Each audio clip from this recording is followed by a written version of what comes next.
I'm glad you asked. Uh, Bear with me. I'm not gonna write a fucking novel, but let me give you Big Dan's TED Talk on Ukraine, if you're interested. So, uh, to start this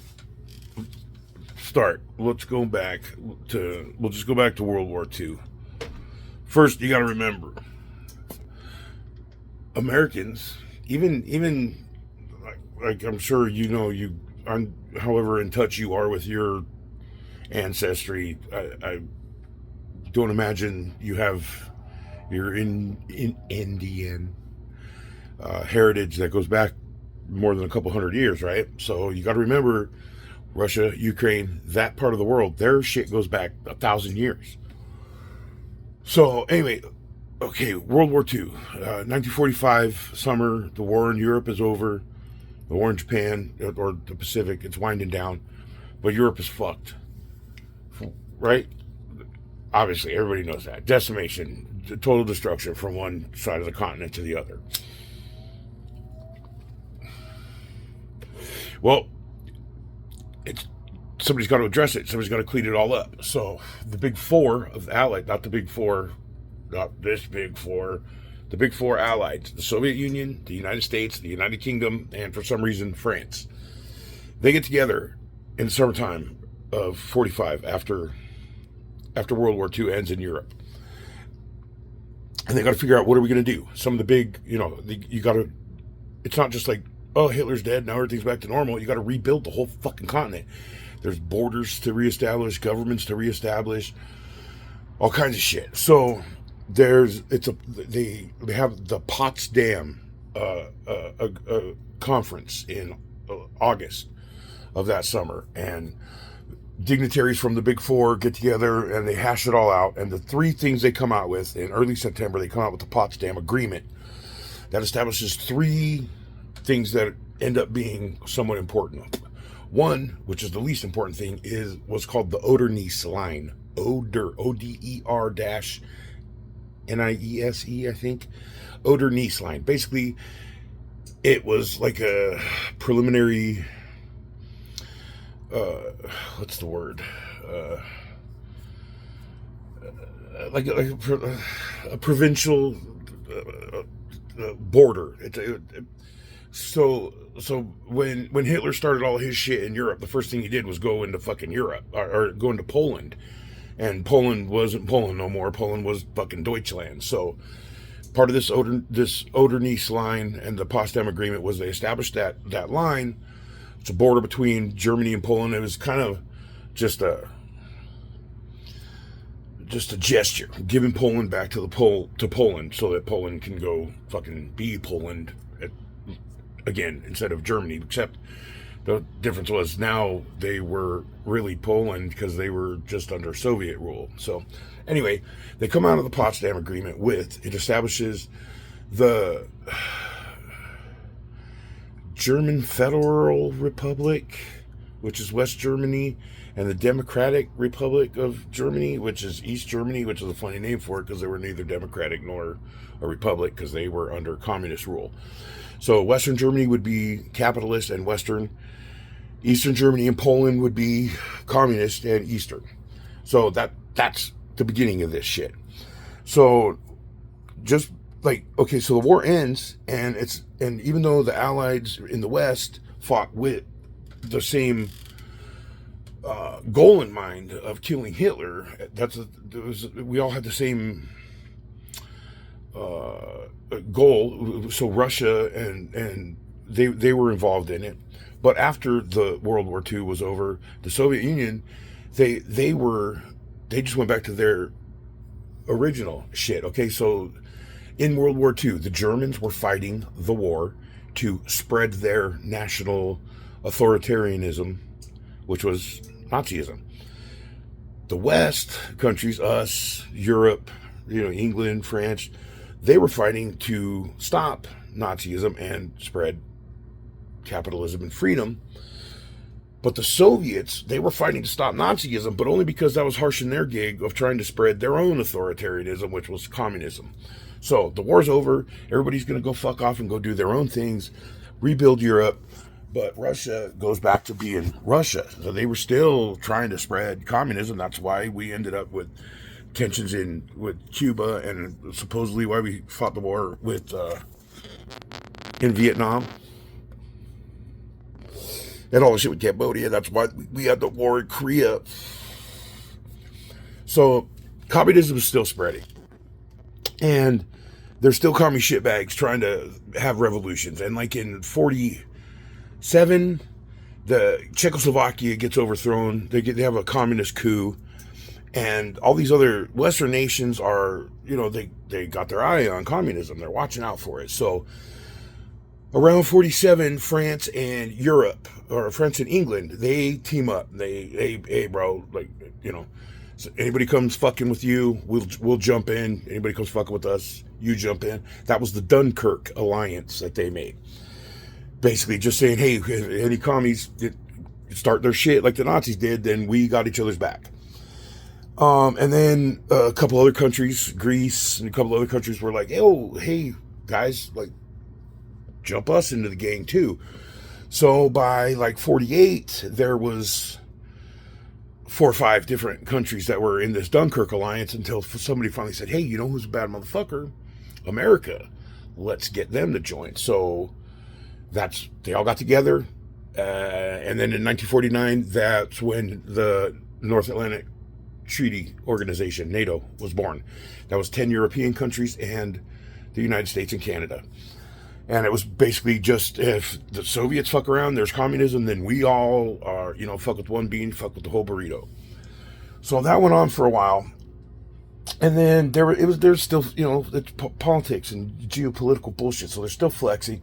And then at one point, the Russians, the Soviets, they were like, well, we're going to form our own NATO. And they do the Warsaw Pact, which was in 49, 50, 51, so it doesn't matter. So they do the Warsaw Pact, which was like the Soviet Union and 8 other countries. But at the Soviet Union, it would be, the way it was back then, it would be kind of like if the United States was like, if you fuck with us, then we're going to come fuck you up. And Texas and Colorado and Kansas, they got our back too. So, because it was all, Soviet Union was Soviet Union. They were all their own separate countries, just like we're our own separate states, but under the Soviet Union. Anyway, so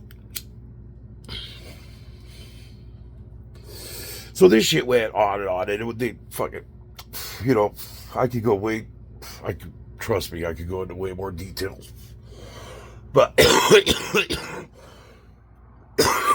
for the most part, the West's way of dealing with communism for the Cold War was to keep it contained, keep it over there. Hey, Soviets, you want to fuck around in the East. And that was, then, Kennedy and Khrushchev, and there's that history. But then, it's basically like their gang and our gang, where everybody's standing just flexing in the fucking street until Ronald Reagan got the keys to the car. Then Ronnie pulled up and he was like, fuck you, communism. Check it out, we got big guns. And then the Soviets were like, we got big guns too. And then Ronnie was like, we got bigger guns. And the Soviets were like, we got bigger guns too. And then finally Ronnie was like, check it out, motherfuckers. I'm putting guns in space and I'm pointing them right at your fucking face. So now what, bitch? And then the Soviets were like, yo, we need to put some guns in space. And they were like, yeah, cool, except we got no more money left.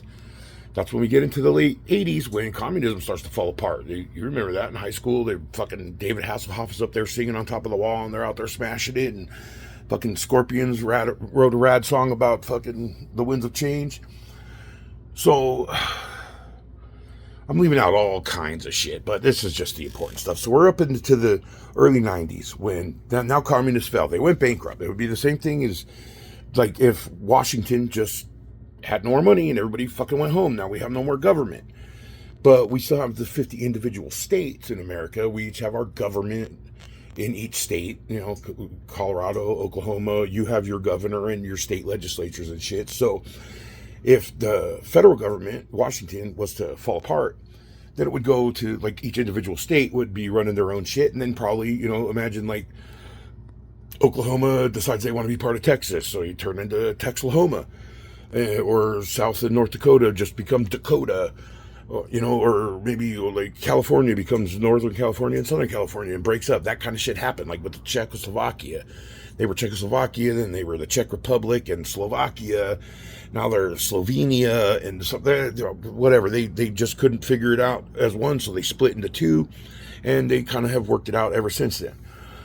So that all happened in the early 90s. There's no more federal Soviet Union. It's just Russia and all these other fucking countries. All the stands, the Tajikistan and fuck Twatistan and Ukraine and Georgia and all these other countries.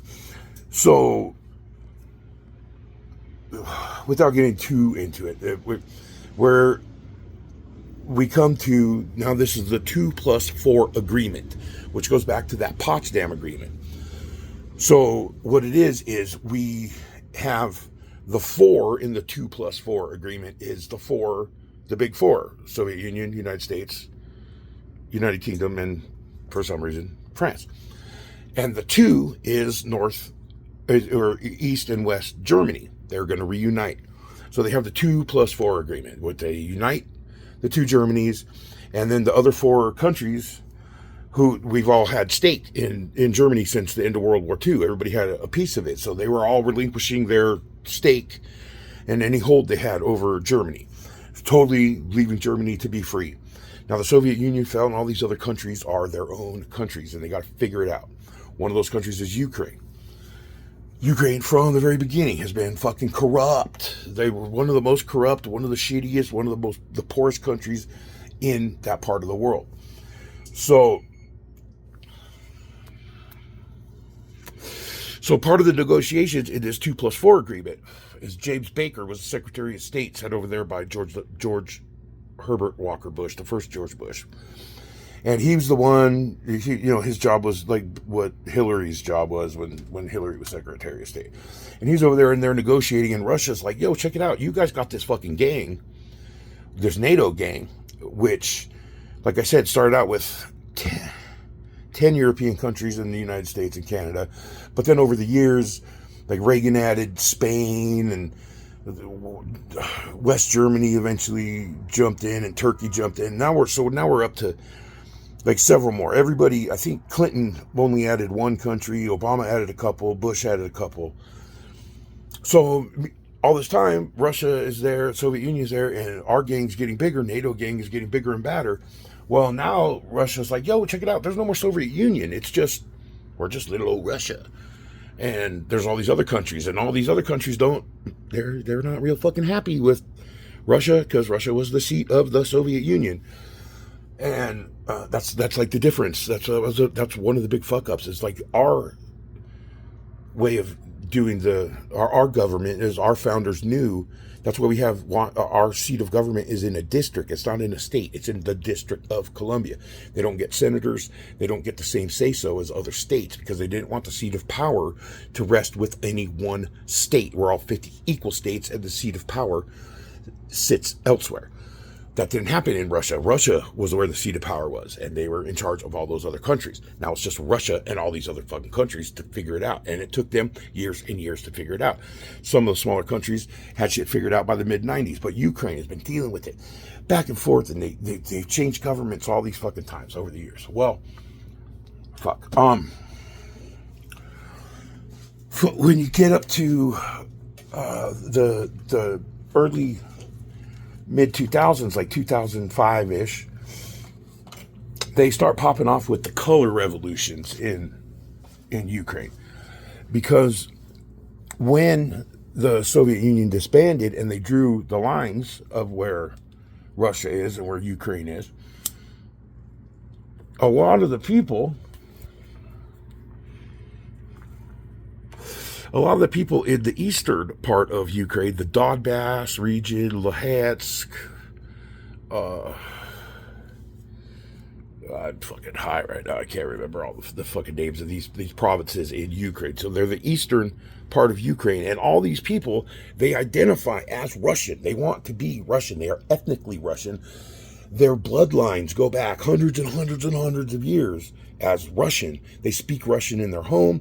They have like Russian traditions, you know. They just so like imagine like if you know, like if everybody south of fucking Oceanside, because there's so many people who are fucking Mexican and speak Spanish, and Mexico is such a part of Southern California culture.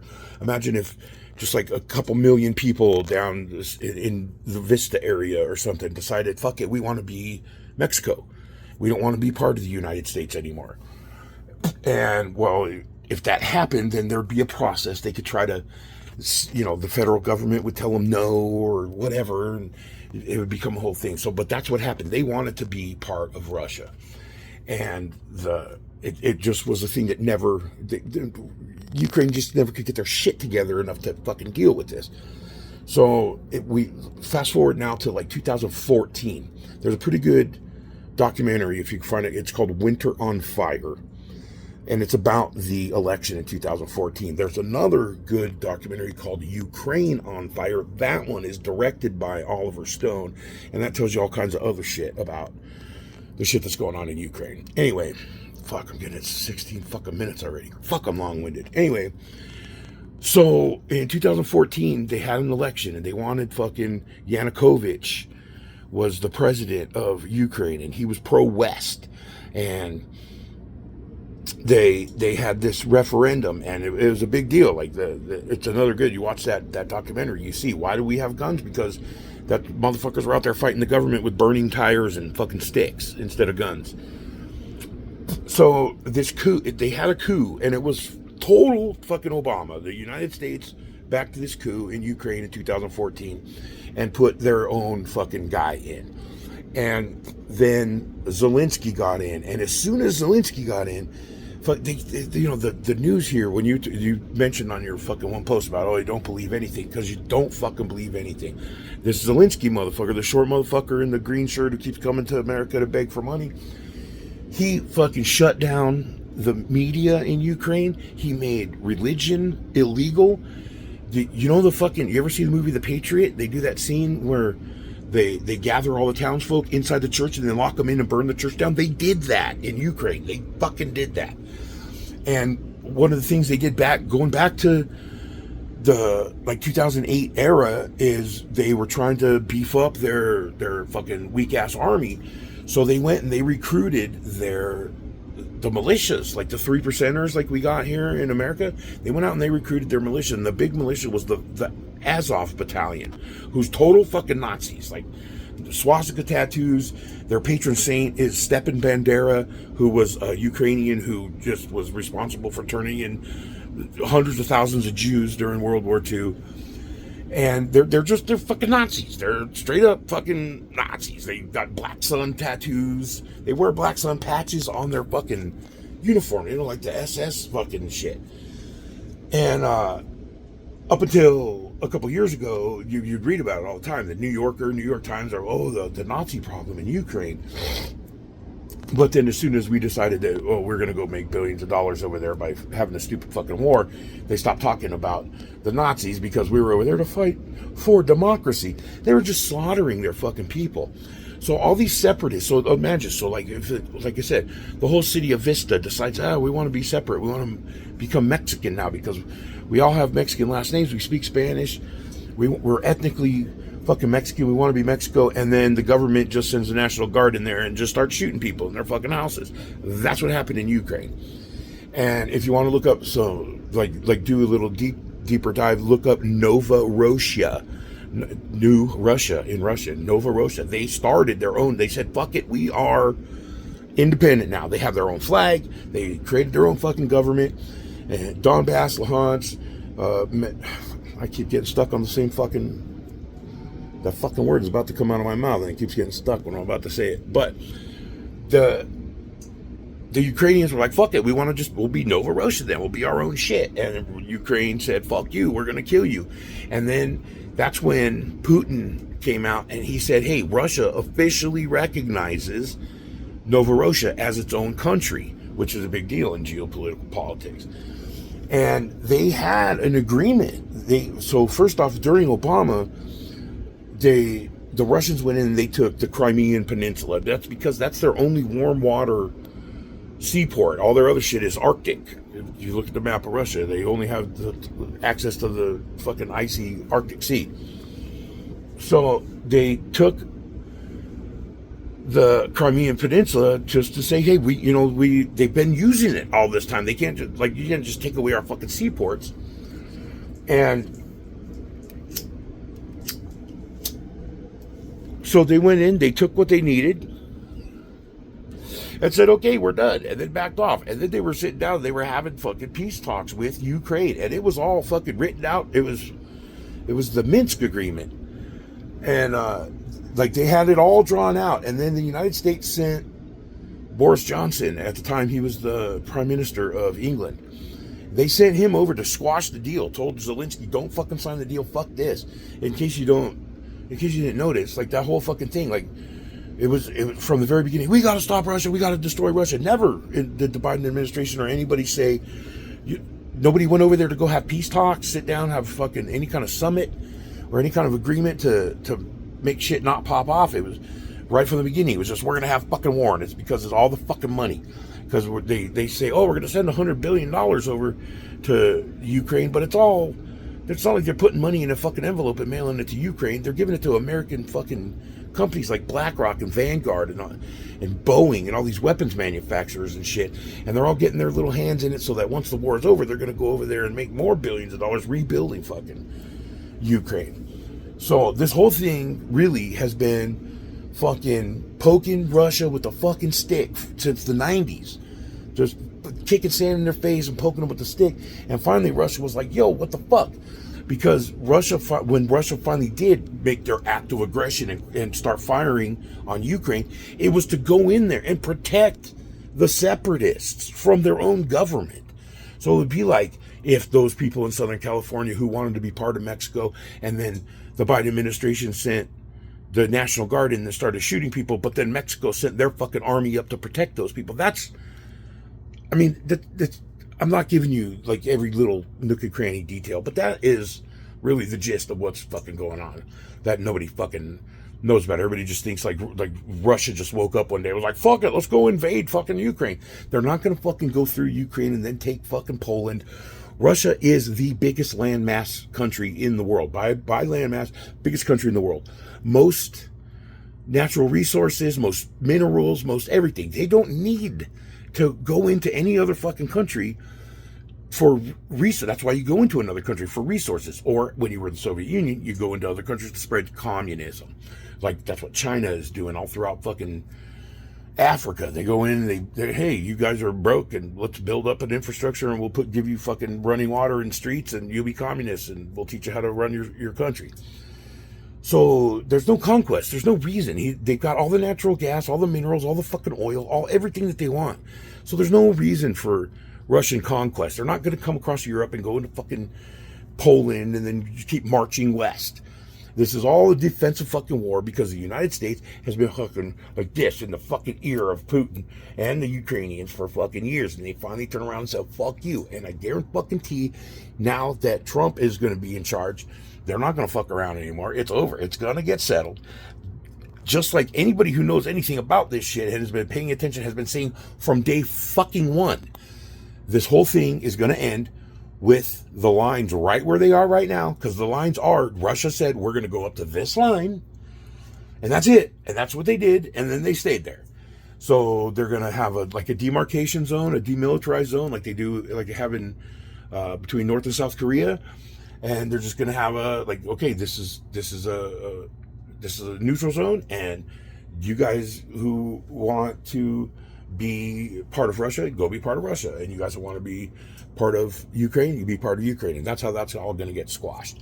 Anyway, that's my quickest little run through that I can drop my nerd knowledge on fucking Ukraine.